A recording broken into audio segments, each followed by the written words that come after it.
জানি বুজি কিছুমান ভুল তথ্য ফেসবুকত প্ৰকাশ নকৰিব যদি আপুনি জানি বুজি নজনাকে ভুল কৰিছে তেতিয়াহলে কোনো কথা নাই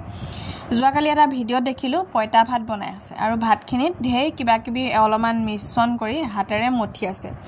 কিন্তু মই জনাত পইতা ভাত তেনেকৈ নবনায় পইতা ভাতখিনি হৈছে আগদিনাখনৰ যিখিনি ঠাণ্ডা ভাত তাত পানী দি থৈ দিয়ে আৰু সেই ভাতখিনি সাংঘাতিক ধৰণে চেঁচা হৈ থাকে আৰু স্বাস্থ্যৰ পক্ষে বহুত উপকাৰী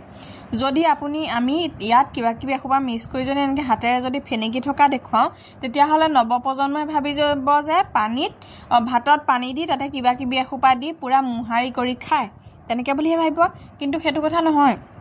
ভাতখিনিৰ লগত আপুনি কি মিশ্ৰণ কৰিছে হেতু আপোনাৰ ওপৰত কথা কিন্তু ঠাণ্ডা ভাতত পানী দি থৈ দিয়ে আগদিনা পিছদিনাখন সবে ভাগ কৰি লয় আৰু নিজৰ কাহিখনত নিজে কিবা কিবি লৈ পেলাই মিশ্ৰণ কৰি খায় হাতেৰে মুঠি আঙুলিৰ ফাকেদি পেৰেক ওলাই যোৱাকে ফেনেকি নাথাকে